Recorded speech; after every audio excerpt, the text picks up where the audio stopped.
Alright everyone, it's time for the fourth installment of this Q&A series. As always, if you have a question you'd like answered, please leave it in the comment section below, and I'll answer it in a future installment of this video series. A series that you all seem to really like, since the amount of questions this time is more than double what I received last time. So let's jump right into it. The Lantern Cast wants me to build a team of Green Lanterns for a Star Trek-esque mission. To explore space, to seek out new life and new civilizations, to boldly go where no man has gone before. And I need to keep it to only Green Lanterns, no other color of the spectrum. First things first, you need a leader who has the trust and respect of everyone under them, which is why I'm picking Kilowog. And as an added bonus, he's also a skilled engineer, so they're in good shape if they need to repair or maintain any technology. Every good Star Trek-inspired team needs someone smart who can deal with technobabble, and I'm going with 2-6. Her entire society revolves around super advanced space math. Even her full name, which is 2681795, was assigned based on the order in which she was born in that given year. If it involves numbers, she's got it covered.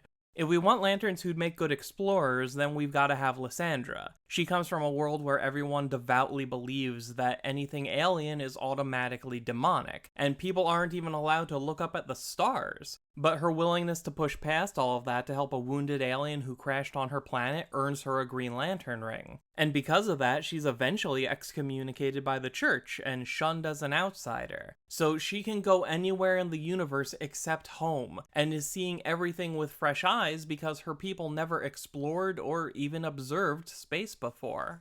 If part of this mission is to make friends with new civilizations, we'll need some lanterns who are good at forming connections with strangers, and I have two in mind.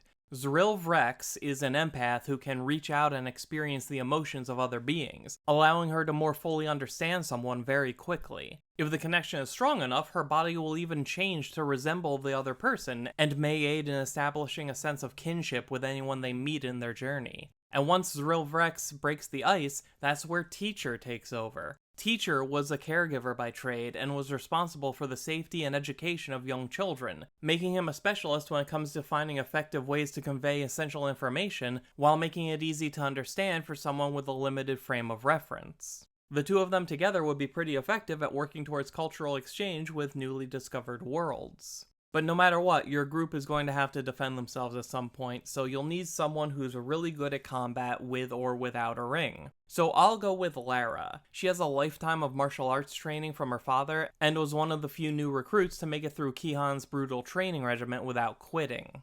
And finally, there's Drick, a Green Lantern who technically died, but is somehow kept alive-ish by his ring's life support system. Why is he here? Because this is a Star Trek crew, and somebody needs to die on every away mission. The next batch of questions are from Death Alchemist, who wants to know, what Lantern heroes or villains do you think would make great fits for the Suicide Squad? I think it would be interesting to put Hector Hammond on the Suicide Squad. He spends a lot of time incarcerated anyway, so Amanda Waller could probably just scoop him up whenever she wants. The interesting thing is that Hector would present a pretty massive risk-reward proposition. He's an insanely powerful telepath, meaning he'd be an invaluable asset on virtually any mission, even if all he does is keep the entire team in contact with each other. But the problem is he could very easily manipulate anyone around him, and be a massive threat to his own team and Waller herself. She'd have to appeal to his selfish nature, find something he wants that he could never get for himself, and use the promise of that to keep him in line. Thoughts on this Tumblr blog that has written a lot about Alan Scott? I haven't read everything, but from what I've seen, it's a well thought out and well written body of work. I just wish they capitalized the first letter at the beginning of sentences, because leaving everything lowercase makes it awkward to read. There's definitely some personal bias present in the blog, but that's true of everything. That's true for this channel. And I think it's worth reading for the insightful deep dives into character behavior in Golden Age comics, and how that can inform the people they've become over the years. What are some of your favorite independent comics, French comics, and or manga you enjoy? Let's run through a few of them. Red Eye Black Eye is an autobiography about a guy whose life completely falls apart over the course of a couple days. He has no idea what to do, so he decides to get on a bus, travel across the country, and see what happens. The writing and the art can be pretty crude, and I expect that'll be a deal breaker for a lot of people, but in this case I think it's appropriate. This book is the world seen through the eyes of one person, flaws and all, and the authenticity of the experience is the most important thing. It's one of the most quote-unquote indie comics you'll ever read, and if you come at it at the right time in your life, you'll be tempted to get a bus pass and take a similar journey yourself. Something is Killing the Children is everything great about slasher movies distilled down into a deeply entertaining story that builds out a world which is as terrifying as it is interesting. It's aware of all the nostalgia for classic 1980s horror, but instead of reveling in that as its selling point, it serves as a foundation to build something far more unnerving. Homesick Pilots takes the tired old concept of a haunted house and does something truly innovative with it. This story is set in 1994 and is about a disaffected teenager drifting into an unhealthy relationship, but also there's ghosts and giant mech battles and punk rock shows in abandoned bowling alleys. It's great. Murder Falcon is about a guy named Jake and his alien bird cyborg friend saving the world from kaiju with the power of rock. Along the way, it tells a story of what the dreams and bonds that have come to define your life truly mean when it's time to face the end. This is by the same creative team as Jurassic League, so if you liked that, definitely try this out. Spy Family tells the story of a spy named Lloyd who's assigned a mission that requires him to pose as the head of a normal family, which means he has to come up with a fake family really fast. He adopts an adorable little girl named Anya from an orphanage, hits it off with a woman named Yor who he met while shopping, and just like that, fake family. Perfect. Except that Yor only agreed to this arrangement because she's secretly an assassin who needs to appear less suspicious by being part of a normal family. And Anya just happens to be a literal mind reader who always knows what everyone else is thinking. So you've got a spy who doesn't know he's married to an assassin who doesn't know she's married to a spy, neither of them know their daughter is telepathic, and the daughter knows everything all the time and thinks all of this is the coolest thing in the universe. It's a great setup that lends itself to a lot of funny, action-packed moments, like when Anya identifies someone Lloyd is looking for, and decides the best way to keep that guy from running away is to grab onto him and yell, "Mama, I'm being kidnapped!" effectively aiming an assassin at him. Frerin Beyond Journey's End is about someone who's basically immortal attempting to have meaningful connections with people who live normal lifespans. Imagine living for so long that a few decades may as well be a few weeks, where you've been an important part of the lives of everyone around you, but from your perspective, you barely know any of them, because what's 10 years to someone who's already lived more than 1,000? That's like knowing someone for a single afternoon. Frerin's long life gives her a truly unique and often devastating perspective on not only the passage of time, but the people who come and go from her life. This is a story about how we take the people in our lives for granted, and how all too often we don't truly appreciate them until they're gone. And if that sounds sad, it is, but it's an important lesson that's beautifully told. What are your thoughts on the Green Lantern stories written by Alan Moore and/or when he uses Green Lantern characters? While I don't always agree with what Alan Moore has to say about the comic industry, I absolutely respect the work he's done. He co-created Mogo and Rotlop Fan the F-Sharp Bell, two characters who embody the kind of variety that make the Green Lantern Corps a worthwhile concept. His short story, Tigers, introduced Sodom Yat, and eventually became the basis for Blackest Night and everything in the Jeff Johns run that led up to that event. I think that Green Lantern as a franchise would have been a lot different without Alan Moore's contributions. Do you still dislike Grant Morrison's run on Green Lantern? I still haven't revisited it, partly because I know how much time it'll take to reread the entire thing. I'll get there, I'm just clearly not in any hurry. And I wouldn't be surprised if I did like it better a second time around, but we'll have to wait and see. Countdown Arena is a bad comic with a good concept about alternate versions of one character fighting to see who would be in Monarch's army. You get 3 alternate versions of a Lantern to fight, not from New 52 Earth or Prime Earth. Who do you choose? For reference, their choices were Hal from Beyond, Hal from pre-New 52 Earth 5, and Green Lantern Batman. I'm gonna say Vampire Hal from DC vs. Vampires, Hal from DC New Frontier, and Hal from the Earth 1 graphic novels. On that topic, any ideas for cool alternate versions of characters? You know, Guy spent a few years in the early 1990s wearing Sinestro's original yellow ring, and I've always thought it was weird that he never got another yellow ring once the Sinestro Corps was created. So I think it could be interesting to see a world in which Guy was part of the Sinestro Corps, or even better, he never lost the yellow ring in the first place, and it was him that created the Yellow Lantern Corps, the Guy Gardner Corps. You mentioned on how Green Lantern Mosaic was followed up on recently with John. Could you elaborate on that, or did you talk about it previously?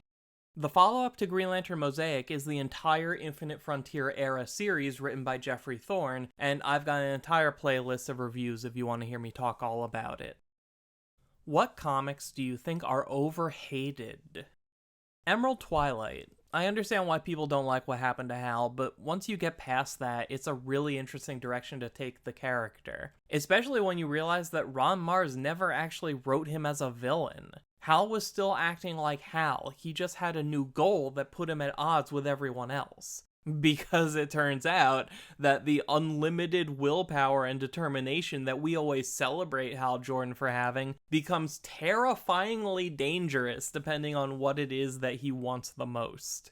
Also, it's not specifically a Green Lantern story, but Heroes in Crisis is a lot better than most people give it credit for. It's got one of the most infamous Hal Jordan panels of all time, and the reactions to it have been so wildly overblown that I can barely take them seriously. I might have to make a short video about this particular controversy because people got really mad about something that's basically a misunderstanding. Do you think comic fans sometimes overlook subtle character development in regards to characters falling back into negative character traits? I think when it comes to understanding characters, a lot of people just settle for the basics. They know Guy Gardner is a jerk and never dig any deeper. They never understand why he's so angry, or see any of his substantial growth as a person. They learn that Sojourner is black and served in the military and immediately think she's redundant because we already have John. Except that their experiences with the military shaped their lives in totally opposite ways, sending them down two paths that couldn't be more different. Hell, even the argument of there being too many human Green Lanterns is so reductive that it barely means anything, because it's assuming that they must all be so similar that there's no point in having more than one or two of them. It comes down to the fact that it takes time to understand a character, and there's really no shortcut. Joke question, do you think Rainbow Raider could become a White Lantern because he can control the rainbow? Same for Crazy Quilt? I eagerly look forward to their Dark Crisis one-shot where they attempt to stitch together the multiverse using rainbows as thread. How powerful do you think Psycho Pirate could be against a Lantern given his emotional powers? Okay, so Psycho Pirate is one of those characters who doesn't belong to Green Lantern, but absolutely should. He wears a magic mask that can force other people to experience any emotion he wants, meaning that he could very easily shut down pretty much any Lantern who gets in his way. Because what exactly is a Green Lantern going to do when Psycho Pirate just looks at them and compels them to be afraid? He'd actually be an incredibly massive threat to the Red Lanterns, since he can effectively turn their rage off, which would cause their rings to leave them and seek new hosts. But those red rings act as a Red Lantern's heart, so they die without them. And that's just the tip of the iceberg. There's so much potential here. I wish Psycho Pirate could just be adopted into the Green Lantern franchise. Have you ever read Batman Universe, and have you seen the Strange Brain Parts video on Green Lantern Mosaic?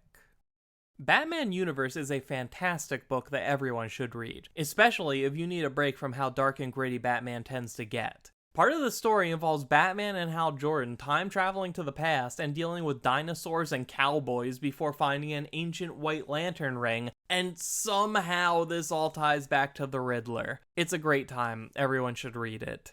And I did see Strange Brainpart's video on Green Lantern Mosaic. He does a good job of giving a general overview of what the series is. Blazecap asks, would you like to see more non-human Green Lanterns get the spotlight? I feel the human characters are all interesting in their own way, but I feel this untapped potential in exploring different alien cultures in DC.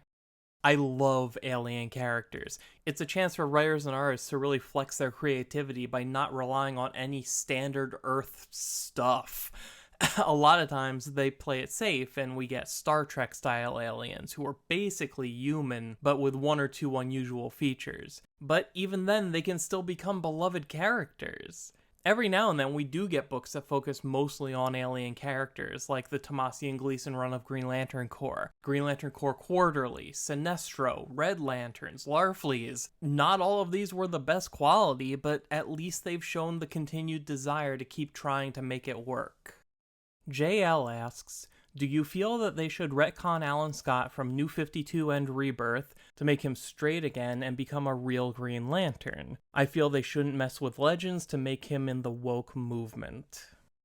Well, first let me say Alan Scott has always been a real Green Lantern. He's not part of any Corps, but so what? Kyle Rayner spent the first decade of his existence not being a part of a Corps, and he was still a real Green Lantern. Alan is a lot different from the rest of the Green Lanterns, so it's understandable that someone could like the sci-fi lanterns but not really be into Alan, and that's fine. But that doesn't make him any less of a Green Lantern. And I think it's important to remember that everything from the Silver Age onward, Hal Jordan, the Corps, everything, it's all derivative of Alan Scott. It's all built on his foundation. As for whether or not they should make Alan straight again, I'm gonna say no, especially since they've barely scratched the surface in terms of exploring what this means for his life going forward. All we've really had is the moment of his coming out and a few short appearances in anthologies and event books, where there's no room to really explore the idea in a meaningful way. This is just like any other retcon in that the fact of its existence isn't what decides whether it's a good or bad change. It's what comes after. It's the long-term impact. Alan needs to appear on a regular basis in a monthly book so we can get to know him again. That's half the reason I'm glad they're finally giving the JSA a series again. Once they take the time to actually do something with Alan in this new stage of his life, then we'll know if this was a good idea or not. Yes, it's a retcon and it changes some things about the character's history, but the entire Green Lantern franchise is made of hundreds, if not thousands, of retcons that got stitched together to make something coherent, including several major retcons to Alan Scott. So why should I get upset about this one? Especially since cultural acceptance of queer people has improved over time, meaning that it's pretty common for people to come out later in life, since it was a much riskier thing to do when they were younger, which is why Alan's story rings true to me. He was born in the 1920s, he was shaped by the values of the time, and he had to keep this part of himself a secret until now, when a significant part of the world thinks it's okay to be open and honest about it. And this isn't just unique to Alan. It makes sense for any character who's an older adult to reveal this hidden side of themselves due to the way society's attitude about sexuality has changed. In exactly the same way, it makes sense for a character who's young now to be open about their sexuality because they've grown up in a society that's more accepting of it. And where this conversation usually goes is for someone to say that they should just create a new gay character instead of changing an existing straight one. But that doesn't actually affect anything. It's a no-win scenario, because no matter if they create a brand new character who's gay or retcon an existing character to be gay, people will still complain about it only happening to push an agenda. But it's not an agenda to acknowledge that queer people exist. They just do. And if you're going to have an entire universe of characters, then it only makes sense for all the different kinds of people who exist in the real world to also exist in that fictional universe, because there's no reason for them not to unless a decision is made to purposely exclude them. Good representation has been an uphill battle that's gotten better as the times have changed. It used to be that just about everything published by Marvel was about white men who lived in New York, because that's mostly who was making those comics, and it's easier to write what you know. But things are different now. A more diverse pool of creators are using a broader range of experiences to tell new stories about a more diverse collection of characters, leading to wave after wave of comics that can keep doing new and different things, giving us stories we never even knew we were missing out on before. Diversity isn't a bad word. It's the opposite of homogeny, of stagnation. It's how we work together to make the things we love be even better than they could be if we worked alone. At this point, woke has turned into a buzzword that barely has any meaning anymore, because it's nothing but a deflection. It's a way to pretend that something you like is being ruined by someone else's agenda, when in reality it just comes down to the fact that some people aren't comfortable with some other kinds of people, and don't want to have to see or think about them when they show up in popular entertainment. Hiding behind buzzwords just makes it easier. While we're on the subject, a term I've always found hilarious is forced diversity, which is the idea of forcing a creative work to include a diverse range of people. And the reason I can't take that concept seriously is because you can't force diversity, because diversity is the natural state of the world. Someone would have to live in a pretty small bubble to never see or encounter other kinds of people. There's nothing forced about diversity, it's natural. KVAcito27 says, I love imagining characters outside of DC getting a power ring and picturing what they'd be like as lanterns. What characters would you give a power ring to? One for each color in the spectrum. I give a Red Lantern ring to Eren Yeager from Attack on Titan. This guy is so furious all the time, just putting on the ring might make the planet explode.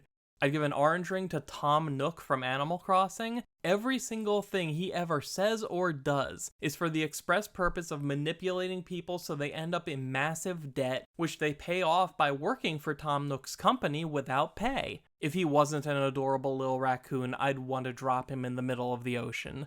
I'd give a yellow ring to Lord Drakon. Not only because he strikes fear in the hearts of so many, but because so much of what he's done stems from the fear that out of an infinite multiverse, he alone is unique.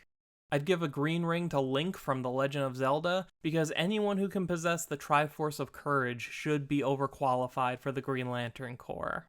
I'd give a blue ring to Optimus Prime of the G1 Transformers. In my mind, this character has always been one of the most inspirational leaders in fiction, and his whole deal is motivating people to keep pushing forward in a no-win scenario. Some people would argue that he's a better fit for Green because he clearly has a ton of willpower, which is true, but the heart of this character is his belief that a better tomorrow is achievable. I give an Indigo ring to Din Djarin, the Mandalorian, because he compromised his job, his religion, his way of life, and his standing in society just to help a random child he found. I'd give a violet ring to the comic version of Thanos. He fell in love with the embodiment of death, and the entire Infinity Saga was his attempt to prove his devotion to her by killing half the universe. I can't imagine a sapphire ring not reacting to someone willing to go to such extremes for love. And I would give either a black or white ring to John Hammond from Jurassic Park, because his life's goal was to bring dinosaurs back from the dead. Nimbus3160 asks, how do you think wearing multiple different rings works? And how is it affected by the number or color of the rings? The only way to use a specific lantern ring is to have a particularly strong connection to the emotion that powers the ring. And since people are emotionally complicated, there's always the potential to be really in tune with some emotions while not clicking with other emotions very much at all. Just look at Guy, Hal, and Kyle. Guy has incredibly strong willpower, which makes him a great Green Lantern, but his status as a Green Lantern is always being undermined, which helped contribute to his ability to use a Red Lantern ring powered by rage, and everything the Green Lantern Corps means to him in his life made him able to wield a Star Sapphire ring powered by love. Does that mean Guy could wear every different ring? Maybe someday, and at least one story set in a possible future says that he will. But just because you can use some rings doesn't guarantee that you can use others. When Hal first wore a Blue Lantern ring powered by Hope, it went really poorly and he couldn't get it to do anything, because Hope isn't one of Hal's strengths. He doesn't hope for things to happen, he just makes them happen. The reason Hal Jordan is such a powerful Green Lantern is the fact that willpower is his defining trait, to the point that he's deficient in other areas. But Kyle was a normal guy picked randomly off the street, and as a result, he's a lot more emotionally level than most other lanterns, which makes it easier for him to adapt to other rings. But even then, he had to train with each kind of emotional power before he could use them all effectively. Before that training, Kyle was able to harness the combined power of 7 different spectrum rings at the same time, but he burnt himself out after a couple minutes. It's an incredible amount of power, and the only way to actually wield it is by becoming the most emotionally mature and well-rounded person you can possibly be. Lone Mothio Machaba says, I've always wanted to know the ranking systems for Green Lanterns, and which rank each human lantern is in. It seems that all the human lanterns just protect Earth these days. Also, if you had it your way, how many planets should be in a single sector that a Green Lantern protects? Personally, I've always had the opinion that a single sector should be one solar system. The idea that 2 lanterns should protect 138 inhabited planets was always unrealistic to me. It's actually pretty rare for all of them to be on Earth at the same time. Usually only 1 or 2 human Green Lanterns will actually be assigned to Earth's sector, and the rest are out in space doing a variety of other things. Up until recently, the Corps was structured so that you have your sector lanterns who patrol their sectors, then above them is the Honor Guard who don't have assigned sectors and can go around solving problems wherever they're needed. Above them were the Alpha Lanterns, Green Lanterns handpicked by the Guardians to be augmented into powerful cyborgs, and put in charge of keeping the Green Lantern Corps in line, so think of them as internal affairs for a police department. And above that is the position of Corps Leader, which is a relatively new position, all things considered, and this is basically one Green Lantern who runs the entire Corps, either because the Guardians are gone, or because the Guardians just want to take a hands-off approach to leadership. And of course there are other senior lanterns who handle things like administrative duties and recruit training, but those tasks are almost always left to Salak and Kilowog. All of the human Green Lanterns have been assigned to Earth's sector at one point or another, except for Jo. The memorial service in Dark Crisis is actually the first time she's been back to Earth since getting her ring, though she did become Oa's default representative in the United Planets for a few weeks. Hal and John were sector partners assigned to Earth for a while, then they both went out into space and took turns being Corps Leader, and during that period it was Simon and Jessica who were assigned to Earth. And for a while, Guy and Kyle were on the Honor Guard. John was actually selected to be an Alpha Lantern, but he turned it down. So basically, everybody is constantly being shuffled around, and you'll usually only ever find all of them in the same sector when something big is happening. As for your second question about sectors and territory, look out for a future video, because I have a lot of thoughts on how the Green Lantern Corps could be structured. This next bash comes from Tevya Smolka, who says, I'm just wondering if you had a chance, how would you do a Green Lantern crossover with any property in any medium?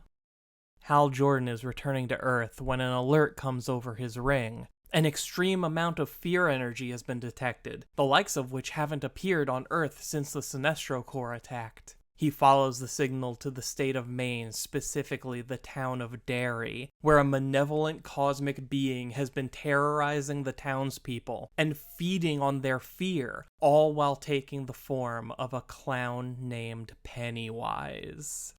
The relationship between a Green Lantern and their powers and the concept of fear is absolutely perfect for the horror genre, and I can't think of a horror franchise that makes more sense for a crossover than Stephen King's It. Pennywise is like a less direct, more manipulative version of the Parallax entity, and while Hal could probably win in a direct fight pretty easily, Pennywise excels at manipulation over time, and has rooted itself so deeply into the town and its people that saving everyone won't be so simple. What is your opinion on the Green Lantern animated movie Beware My Power? If you've seen it, how did you feel about their adaptation of Jon Stewart's origin as a whole? I think the worst you could possibly say about that movie without going overboard is that it's a below average Elseworlds story. I think their attempt to have John deal with everything he's seen and done in the military by giving him a ring and forcing him to get involved with the Rann-Thanagar War was a clever choice, and I'm looking forward to seeing where this version of John shows up next. Are you excited for the upcoming RWBY Justice League animated movie, and which Green Lantern do you want to appear in this movie? I think everybody has that one series they keep going back to no matter how bad it is, and for me that's RWBY. I've seen literally all of it, and it's not good, but I still keep watching it. And the movie is being made by the same people who make the show, so there's no question in my mind that the movie will also be pretty bad, but I'm still gonna watch it. As for the characters, I'd expect anyone who was already in the RWBY Justice League crossover comic to also appear in the movie, so I'm expecting their Green Lantern to be Jessica Cruz. With Dark Crisis changing a lot of stuff in the DC universe, and since we have no more Green Lantern book as of now, I'm just wondering if you were given the chance to revive that side of the DC universe, how would you do it, and which Green Lantern would you love to see star in that entire series, and would you add in more alien lanterns since we barely see any more alien lanterns these days? I would launch a series of team books to try and maximize variety while also using all of the brand's most popular characters, as well as strategically crossing over with other DC properties to attract readers from other fandoms. So let's start with Green Lantern. All across the universe, a dozen or so Green Lantern rings seeking new hosts have suddenly started to leave their sectors and go straight to Earth, at which point they become untraceable. Kyle, Joe, Jessica, and Simon are sent to Earth to find the missing rings, and discover who or what caused them to come here.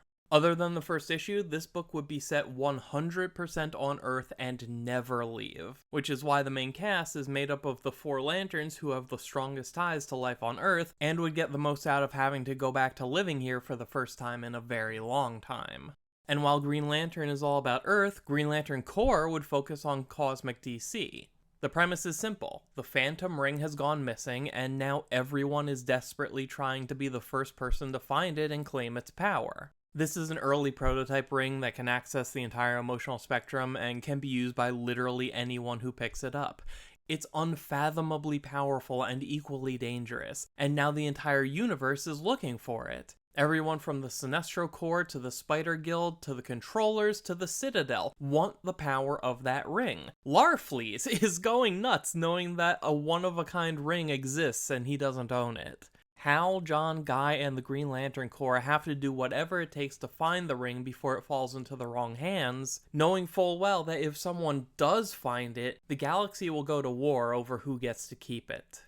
Then I do something that I've wanted to see for a very long time. Green Lantern Gotham Knights, a series that sees Alan Scott, Jade, and Obsidian return to Gotham City. At first they'd be welcomed by the Bat family, but eventually the two factions of heroes would begin to clash. Themes of Golden Age heroism versus modern gritty darkness can be explored as we discover whether Alan and his ideology is compatible with the dangers of present-day Gotham, and Obsidian in particular can be divided on what kind of hero the city really needs. Jade would befriend Poison Ivy and learn about her own plant powers, making Jade feel closer to her estranged mother, while making Harley jealous of their budding relationship. Villains like Grundy, Clayface, Scarecrow, and Victor Zsasz would all make appearances. Lastly, I would launch a new volume of Brave and the Bold and use it as a Green Lantern team-up book. Every story would have a different creative team and be between 1 and 3 issues long. Each story would star a different human Green Lantern, and we'd cycle through all of them. This is the book where Hal Jordan would pal around with Barry Allen for an issue, and Wonder Woman would take Jessica Cruz to the island of Themyscira to save the Amazons, where Kyle Rayner would reconnect with Connor Hawke, and Simon Baz would flex his love of cars by helping a stranded space cabbie finish his route. If Hal Jordan and Carol Ferris finally get married and have a family, would you have their child become a Green Lantern? Or if not a Green Lantern, what other color would you have their child be? Hal and Carol have so much in common in terms of their careers and their superhero exploits that part of me thinks their kid might want to branch off and do something completely different. Mom and dad were both lanterns, and they both had day jobs revolving around airplanes, so obviously their kid would be expected to get involved with both of those things. But maybe the kid grows up and really likes cooking and becomes a chef. I don't know, maybe it's an anticlimactic answer, but I think there's something to be said about the expectations placed upon someone because of their family versus what would actually make that person happy. Or maybe they have two kids and one goes into the family business while the other doesn't. Either way, Guy Gardner would absolutely love being the cool uncle. Outside of Green Lantern, I'm just wondering, what other characters do you love in media as a whole within any universe? My favorite characters are always changing, and sometimes all I need to become a big fan of a character is one really good story. But in terms of DC characters that I've always loved that aren't lanterns, there's Tim Drake Robin, Power Girl, Jaime Reyes Blue Beetle, Black Canary, Wally West Flash, Stephanie Brown Batgirl, Mara, Connor Hawk Green Arrow, Barbara Gordon as Oracle. I really like Firestorm when it's Jason and Ronnie, Nightshade, Triplicate Girl. I could really just keep going. Over the last year or so, I've gained a new appreciation for characters like Zatanna and Harley Quinn, and I really loved Black Adam during the Jeff Johns run of JSA and then the year-long series 52, where he was basically written to be DC's Magneto. Speaking of which, a lot of my favorite Marvel characters are a big pile of X-Men that include, but are not limited to, Kitty Pryde, Jamie Madrox, Emma Frost, Polaris, Cypher, Dazzler, Cyclops, Marrow, Armor, Dupe, Pixie, Magic, Blink, Quentin Quire, Laura Kinney Wolverine, Honey Badger, Colossus, Trinary, Blindfold, Beak, Quicksilver, Dr. Cecilia Reyes, and Betsy Braddock Captain Britain, just to name a few. Other than them, though, I've always really loved Jennifer Walters' She-Hulk. Ben Reilly was actually a big part of what got me into Spider-Man comics, especially his first run as the Scarlet Spider. I loved everything that Peter David did with Janice Vell Captain Marvel way back then. I've recently been reading everything starring Kamala Khan Miss Marvel starting from her first appearance, and that character is absolutely fantastic. I also really like most Star Wars characters who aren't the classic ones from the original trilogy, which I'm sure is blasphemy, but Star Wars is something that just never clicked with me until I saw the sequel trilogy, and the Clone Wars cartoon, and Rebels, and The Mandalorian, and not all of it was good, but it showed off the wide variety of characters and locations and stories that can exist in the galaxy far, far away, and that potential is what hooked me and made me a fan.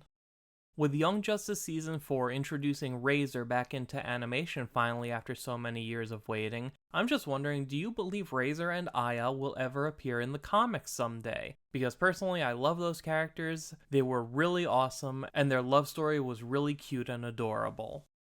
I'm honestly surprised they haven't appeared in the mainline comics already. The ship has, the Interceptor has shown up every now and then, but no sign of Razor or Aya. And I kinda think that's for the best. I love those characters, and their story was pretty much perfect. And while it didn't have a happy ending, it did have a hopeful one, and that's enough for me. And while it would be amazing to see more of them, the only way to risk making their story worse is by telling more of it, so I'm content with what we have. Trevor Smith asks, if you could have a Lantern character or characters from any of the core interact with any characters from outside of DC Comics, who would they be and why? I would love to see a one-shot where the Indigo tribe tries to forcibly recruit the Silver Surfer for his involvement in the deaths of countless worlds, with Surfer questioning if joining the Indigo tribe is the right way to repent for his actions as Herald of Galactus. Heck, you could expand the concept to include Surfer fighting a Red Lantern, who joined the Corps out of rage over Surfer leading Galactus to their planet. Or a Yellow Ring attempting to recruit Surfer because of how feared he is throughout the universe as a sign of the World Eater's inevitable arrival. Those are all wonderful ideas. I would have Black Hand travel to the Walking Dead and raise an army made of every zombie in that world. Matthew Kramer 2 asks, what did you think of the new Earth 3 Emerald Knight? Would it be better with the Ring of Volthoom, or what changes would you have made to the anti-Green Lantern?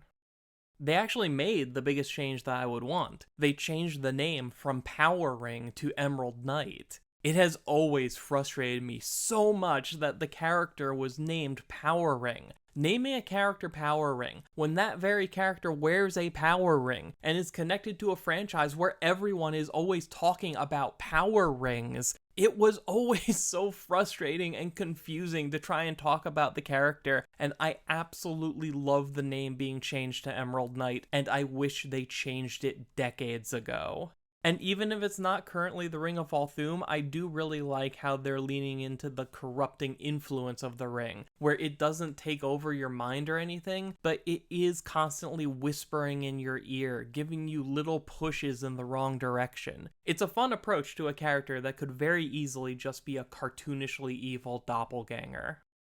Elliot Bishop asks, what happened to Saranic Natu? Last time I saw her was back in DC Rebirth when she went crazy, proclaimed herself the new Sinestro, and pulled the Yellow Lanterns out of a partnership with the Green Lanterns. Has she shown up since? If so, where? At the time of this recording, that's the last time anyone saw her. I had hoped that Jessica joining the Sinestro Corps was going to be an opportunity to bring Saranic back into the spotlight, since it would make a lot of sense to have the two former Green Lanterns who both ended up as a part of Sinestro's army to meet up and influence each other's story. We'll have to wait until Dark Crisis is over to see what's going on with all of these characters, and if Jessica is still a Yellow Lantern since she's green again in Dark Crisis. But either way, I love legacy characters, and Saranic Natu is one of the best, so hopefully we'll see her again sooner rather than later. Montoya2814 asks, how complete is your Green Lantern collection? Those cover showcases from the Best Runs video were a joy to behold, but how are you for the various minis, one-shots, Silver Age stuff, backups, and the tough one, significant appearances in other comics? I've currently got physical copies of just about everything from 1978 through 2018. After that point, I took a break from reading comics for a couple years, and then when I came back, I went all digital, though I'll most likely try to fill out my collection with physical copies at some point. It's funny, because I'm not a completist, and I've never actually liked the idea of being a collector, but this hobby pretty much forces you to become one. Part of the reason I switched to digital is because I don't have the space to keep all the comics I want to read, and growing my physical Green Lantern collection will likely mean having to purge a lot of other comics first. Something I decided a long time ago is that I'm not going to try and get every single appearance of Green Lanterns in other books, since there's really no end to it, and I don't actually want to read all of those other books. So I tend to focus on series that are specifically about Lantern characters, which does leave room for things like Dark Stars, Guy Gardner Warrior, and Tom King's run on Omega Men. Beyond that sort of thing, I won't usually go out of my way to get a comic that has a Lantern in it unless I was already interested in reading that comic regardless of a Lantern showing up. Too Late for Cable says, do you think that there's a way to access the emotional spectrum through magic alone? Alan Scott and Jade Starheart is space magic and it's still connected to willpower, so the other parts of the emotional spectrum should have a way to access them through similar means, right? If so, do you have an idea on how this could work? I think it's very possible because we've already seen another Lantern Corps do it. All of the Red Lantern rings and batteries and even their central battery are all created using ritualistic blood magic. And if it works for one part of the spectrum, I don't see why it wouldn't work for others, though it would likely take a totally different approach, since I don't think Atrocitus getting angry at a pile of blood would be the best way to mystically connect with the power of hope. It's most likely that the only reason we haven't seen someone figure out how to do this already is because of how anti-magic the Guardians are. They have a monopoly on the willpower side of the spectrum, and they've gone to incredibly extreme lengths to limit the presence and influence of magic in the universe. I don't know that I would look too hard at Alan Scott as an example of how to combine the emotional spectrum with magic, since his overlap with the Green Lantern Corps is basically just there to explain why there are so many similarities between him and his ring and all of these sci-fi Green Lanterns. Basically, the story has always been that Alan's battery was carved out of a meteor that fell from space and had strange properties. Eventually, it was retconned that the meteor hit a member of the Green Lantern Corps on the way down, and the impact made the meteor take on the traits of the alien's ring, which is why Alan's ring needs to be recharged every 24 hours and all of that. I suppose it would be easy enough to say that the impact somehow linked the meteor to the willpower side of the emotional spectrum, but in the years since then, it's also been retconned that the meteor was a piece of the Star Heart and is some of the most powerful magic in the universe, and also the Star Heart is alive and evolving. At one point, the Star Heart became Alan's actual heart, and then he started wearing it as a ring instead of keeping it in his chest, which is a lot like the Red Lanterns, actually. Both ideas came from Jeff Johns, too. Basically, Alan is pretty firmly a magic character who's only connected to the sci-fi Green Lanterns in ways that attempt to explain their similarities.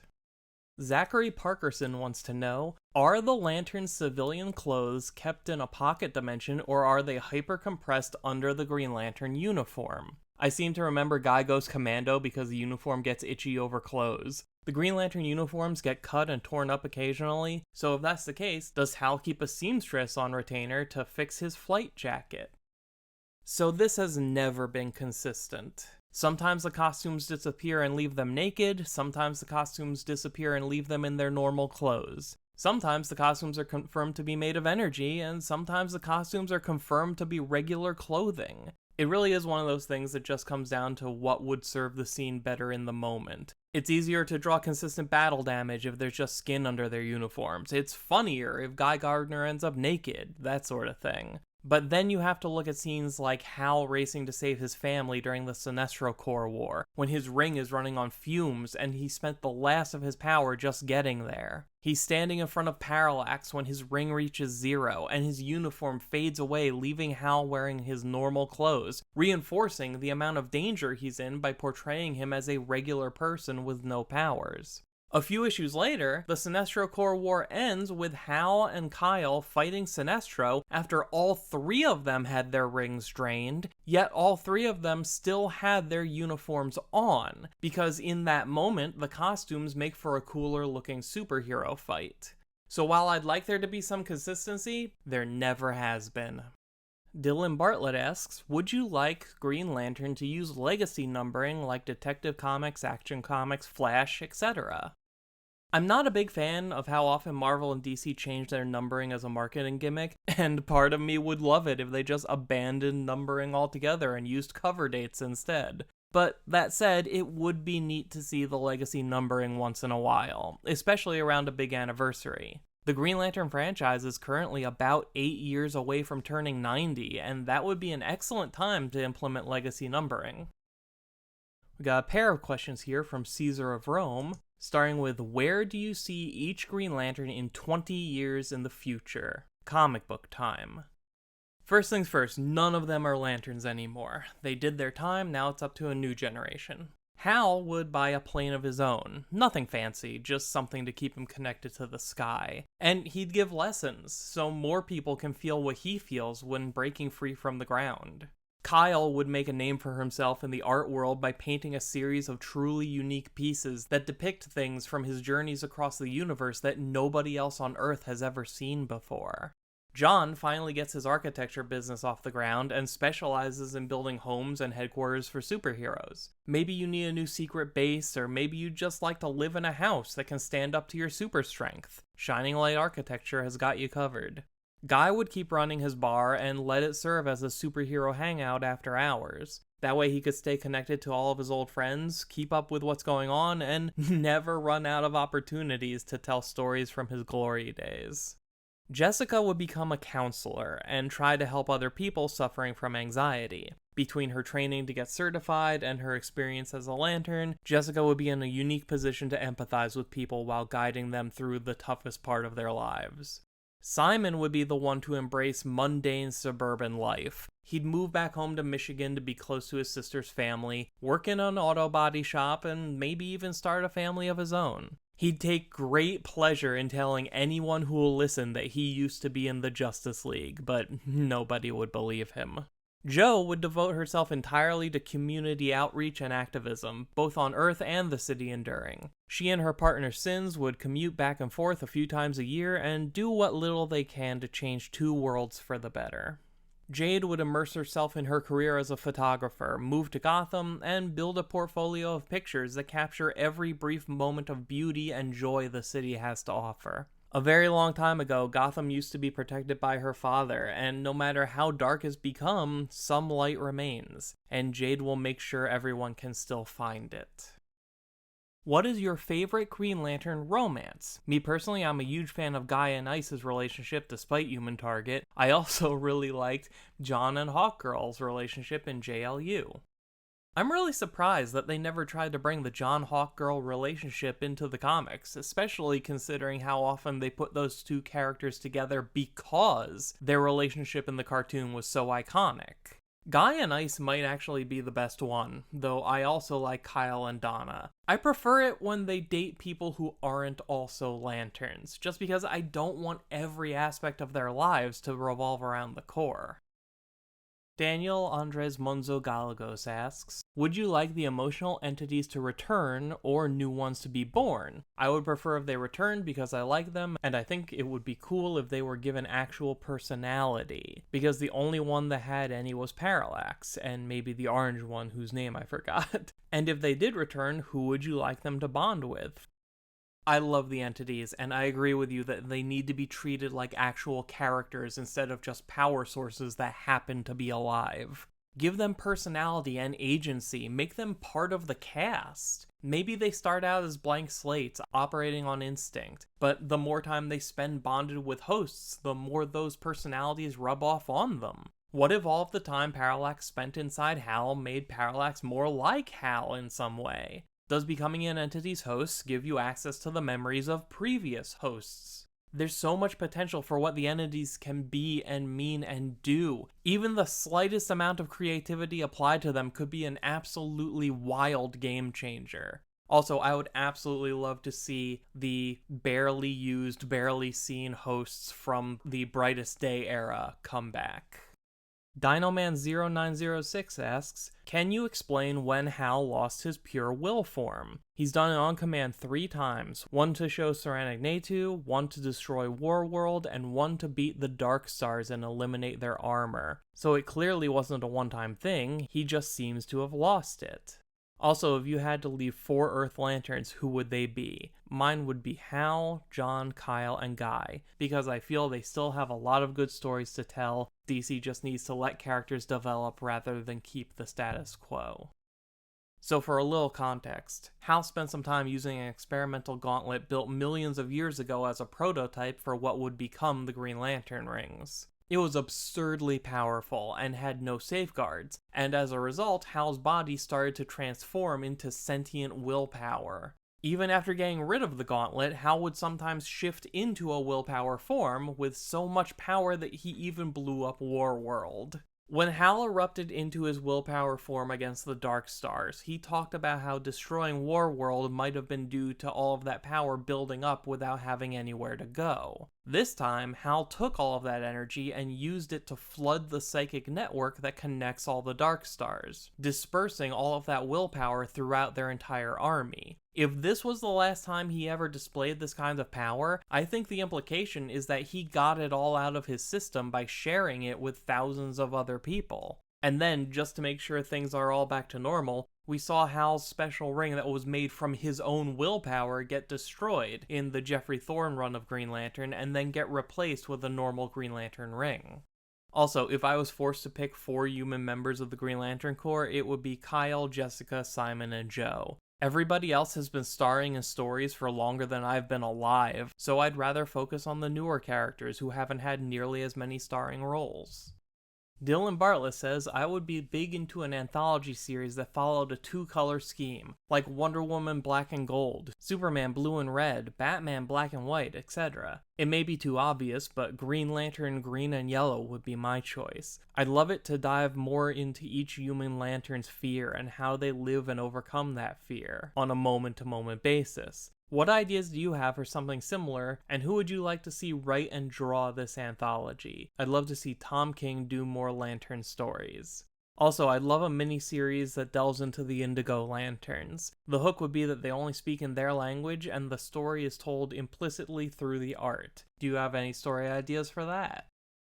I would love that anthology too. I've wanted a Green Lantern book like that ever since DC started Harley Quinn Black, White, Red, and we actually did get a taste of it in the 2022 DC Pride anthology. There's an 8-page Sojourner Malene story that's all grayscale except for touches of green. It works really well for the noir detective story they were telling, and there's a very good narrative reason for the moments when things become more colorful. I'd be okay with almost any theme and creative team as long as they've got a good solid idea for how and why the color scheme is being used. Maybe it's something general that can apply to everyone, like coping with fear, or maybe it can be something specific to each character, like what Joe went through in the DC Pride anthology. Either way, I'd love to see them try.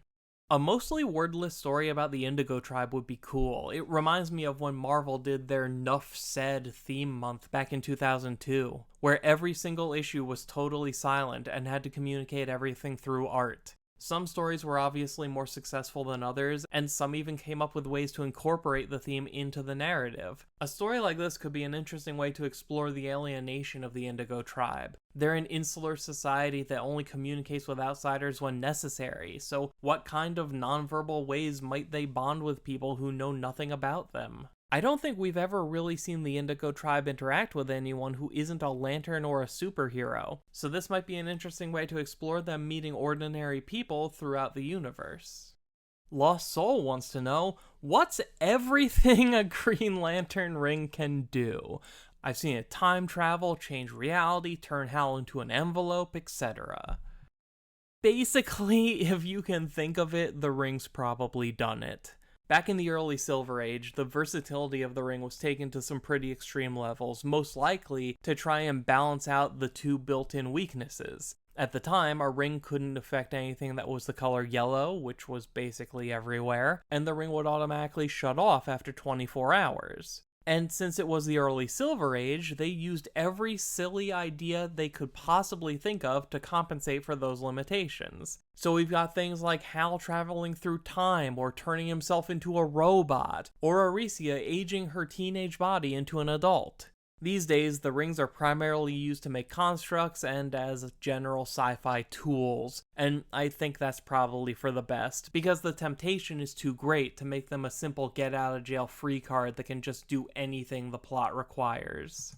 Dion Smith asks, what character do you think deserves to be a lantern that hasn't been one before? Which corps would they be on and why?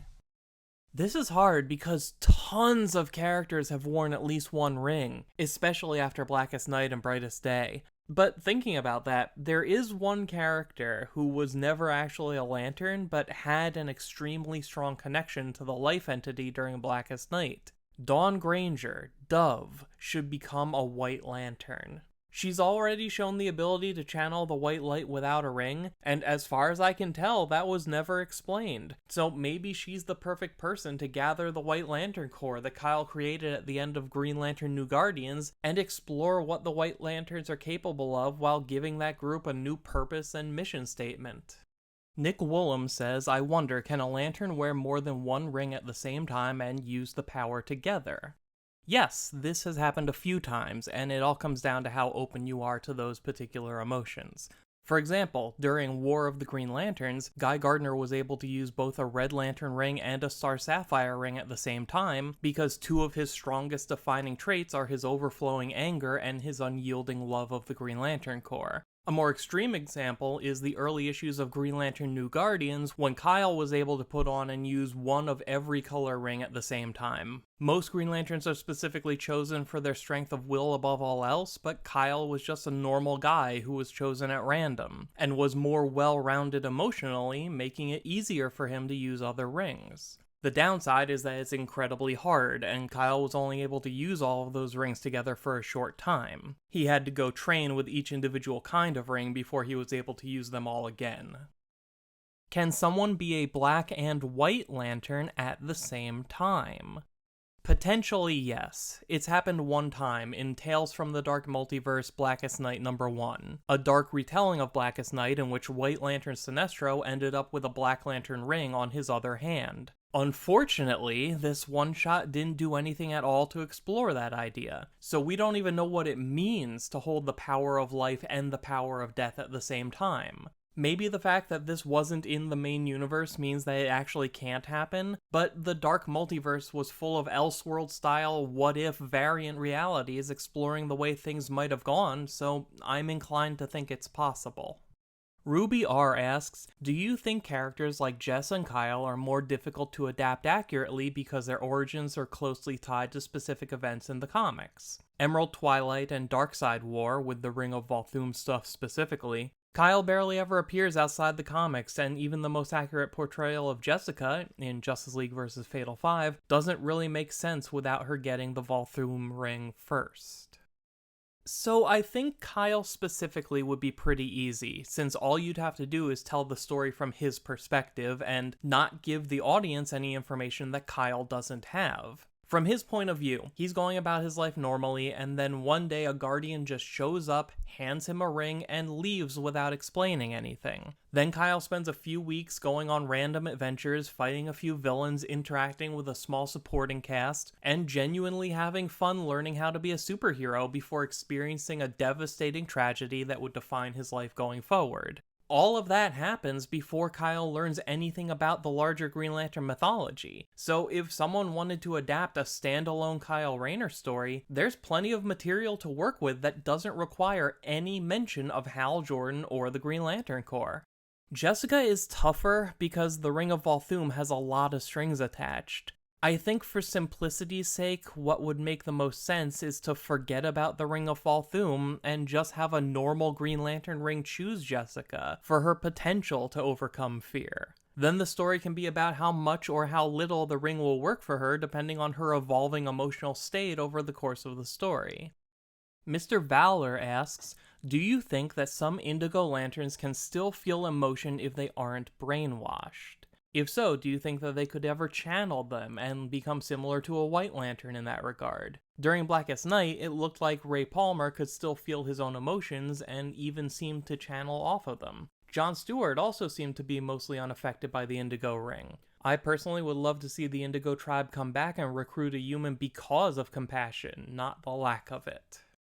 So this is interesting, because the point of the Indigo Rings is to force sociopaths to gain empathy for other people by replicating different emotions. But as we found out when Hal Jordan tried to recharge his Green Lantern ring from the willpower generated by a member of the Indigo Tribe, all of that emotion is fake. When an Indigo Lantern generates willpower, hope, love, fear, rage, or greed, it's all artificial. The Indigo Rings aren't tapping into those other emotions, they're just simulating them, and they're getting close enough to hopefully have the desired effect. So if we're talking about a normal member of the Indigo Tribe, I'd say they can't channel their own emotions through their Indigo Ring, because the whole point is that they're believed to be too emotionally deficient in the first place. Whether that's actually true or not, and the whole ethics of the Indigo Tribe, is a much larger conversation for another time. But a character like Ray Palmer may be different, because unlike the rest of the Indigo Tribe, he wasn't sentenced to wear an Indigo Ring because of his lack of compassion, but rather he was chosen to wear an Indigo Ring because of his ability to feel compassion.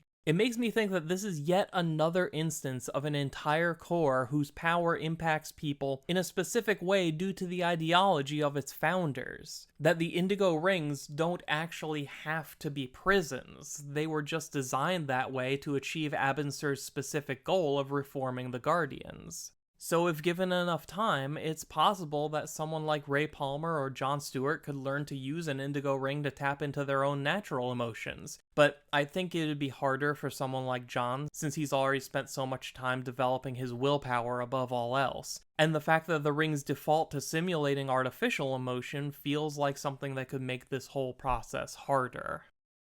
Booty Capital asks, what Bat Family members would suit each Lantern Corps in your opinion? I don't know every member of the Bat Family well enough to say for sure, but I can tell you a few of them. Alfred would get a Star Sapphire ring, because everything he does is out of love for the people that he's come to think of as his children. Nightwing would get a Blue Lantern ring, because he's the most upbeat and inspirational hero in the DC universe other than Superman. Red Hood would get a Red Lantern ring, because he's been through a lot of extremely violent, traumatizing stuff and never properly dealt with it. Oracle would get a Green Lantern ring, because nothing can force her to stop helping people no matter what. Even when a spinal injury prevented her from being Batgirl, she just found a new way to help and ended up contributing way more than she was capable of before getting injured. And if you want to know what ring Bruce Wayne would get, watch my video on what Lantern ring fits Batman best. Gentleman GL asks, if you could create a Lantern core based off an emotion or concept never before used, what would it be? I'm thinking a ring powered by pride would be fun. I think it might be fun to take the infinite versatility of a Lantern ring and invert it. Make a ring that's incredibly powerful but can only be used a few times per day. Maybe it could be powered by literal patience. Maybe the ring can only activate once it reaches 100%, and how fast it gets there depends on how patient you are, with the count slowing down if you get anxious or you're in a hurry. The trade-off is that you reach 100% and get a brief moment of unfathomable power that quickly fades as the ring resets to 0 and the process starts all over again. Zaire Bazoon asks, what's your opinion on Green Lanterns never having a sidekick? We know that a child can be chosen as a Green Lantern, yet we haven't seen one from Earth. Especially when in Teen Titans and Young Justice there's been a Robin, Superboy, Supergirl, Wonder Girl, Kid Flash, and sometimes Aqualad on the team in some way or existing in the era, but Green Lantern seems to be left out. We've gotten a Teen Lantern recently, but would you have liked to see a Teen Lantern grow up alongside Dick Grayson and Wally West? And would you like to see one grow up alongside Damian Wayne, John Kent, Wallace West, and Jackson Hyde? I've always wanted there to be a teenage Green Lantern that could be on the Teen Titans or Young Justice, which is part of why I'm glad we have Kelly now, although I wish they'd stop dragging their feet and finally tell stories about her. The problem I always run into with the idea of a teenage Green Lantern is, ironically, the Corps. So many writers have done so much to reinforce that the Green Lantern Corps is a military organization or a police force, with laws and jurisdiction and internal investigations of officers' conduct. It all seems to take itself a little too seriously to fit the inherently goofy nature of a kid's sidekick. When I look at a carefree young lantern like Somar Lee, and I think about the kinds of brutal wars the Green Lantern Corps have fought in the past, all I can think is that this kid should not be here. Spencer Ruiz asks, have you read or listened to the novelizations/graphic audio titles, Green Lantern Sleeper and Green Lantern Heroes Quest? I'd love to know your thoughts on them. Graphic audio doesn't do DC content anymore, but I've really enjoyed all that I've listened to, and the characterizations and voicing of Alan, Hal, and Kyle are really well done, with Guy and John tossed in from time to time. I'd recommend them to any Green Lantern, DC, or Justice League fans. I haven't, but I want to, because I've heard nothing but great things about all of Graphic Audio's DC catalog. I've been aware of their Green Lantern books for like a decade, but just never got around to it. But it sounds like this is what got you into Green Lantern, so I guess they really are as good as everyone says. We've got a few here from Death Alchemist. Do you think Kyle as Ion, when he first became Ion, could defeat Dr. Manhattan? Probably not. Dr. Manhattan beat pretty much every DC hero at once during Doomsday Clock, including a lot of the most powerful magic users. I think he would find Kyle interesting, but that's about it. Hardest video to make? The ones that I care the most about. The more important the topic is to me, the less sure I am that I'll be able to do it justice. I've known for years that I wanted to do a video on the Charles Soule run of Red Lanterns, but I kept putting it off, because what if the thing I make isn't good enough? What if I can't successfully communicate everything that makes it mean so much to me? And when I finally did make myself sit down and do it, it took me 3 times longer than normal, because I felt this pressure to make a video that lived up to what I believe that series deserves. That's why I keep pushing the Green Lantern Mosaic videos further and further down the road. Even though I know I'm making a big deal out of nothing, it can be intimidating to try and fully express why something means so much to me, even when it's worked out fine every other time before. Are there any videos you made previously that you would want to renew? I think if I wasn't in a rush to get it out, I would have taken a different approach to my review of Green Lantern Beware My Power. My opinion about the movie wouldn't be any different, but I do think I was far too focused on reacting to the discourse surrounding it. I think there's value in focusing on all of that, but it belongs in a thoughtful discussion about the nature of fandom, not a movie review. The other one that jumps out to me is my video on every lantern from Earth. Not only are there aspects of the overall presentation that I'd like to do differently, I also missed a lot of Earth lanterns when I made that video. I'm actually planning to fully remake it at some point, hopefully sometime next year, but no promises. As a Kyle fan, how do you feel about the infamous story that led to the term fridging?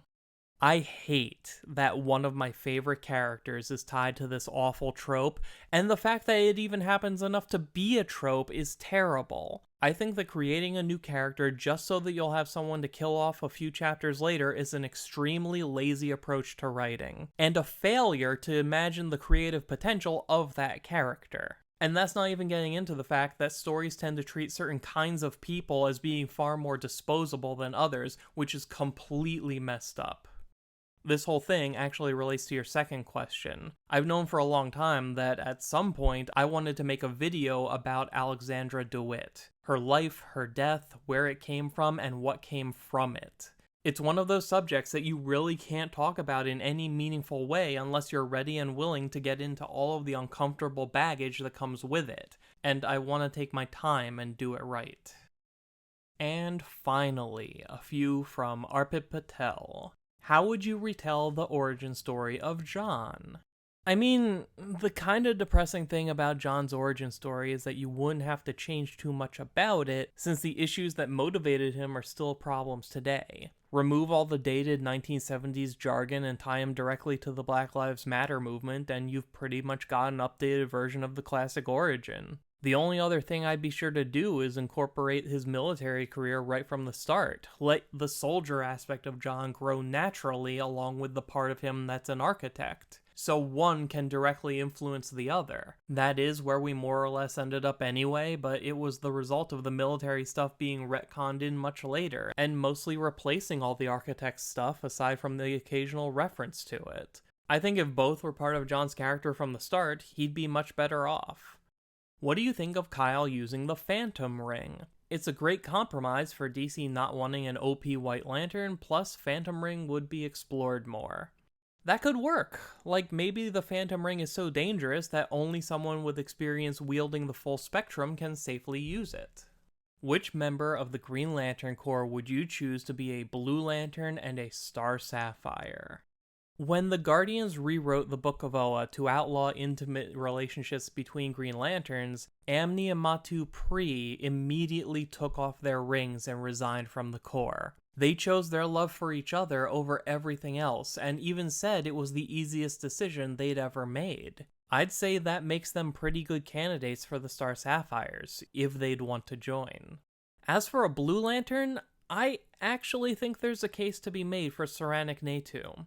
Because of Sinestro's actions, Green Lanterns were hated on her homeworld, and becoming one made it nearly impossible to continue on as a doctor. But she did it anyway, in back alleys and bad neighborhoods, because she believed that she could still help her people, and that was worth enduring the worst of what society had to say about her. Then, when she joined the Sinestro Corps, she found the best qualities of that organization and brought them to the forefront, making the Yellow Lanterns into something people could look to for protection, instead of running away in terror. Above all else, she wants to help people, and she wants to give them something to believe in and rely on. Which animal would you choose as inspiration for the new emotional entities? This is a great question. I'm going to say rage would be a Tyrannosaurus Rex, greed would be a vulture, fear is a scorpion, will is a Galapagos tortoise, hope is an emperor penguin, compassion is a gorilla, and love is a dog. And that's it! Once again, all questions have been answered. If there's something you'd like to ask, leave it in the comment section below this video, and I'll answer it when we eventually do a 5th one of these. And to make sure you see that video when it comes out, please subscribe to the channel, and also follow me on Twitter at Mosaic Comics, so you can avoid missing out. Thank you so much to everyone who submitted questions. These videos couldn't happen without your participation, and I look forward to doing this again. So until next time, when I'll be tackling another batch of your questions, let me just say thank you for taking the time to watch. My name is Dan. We'll talk again soon.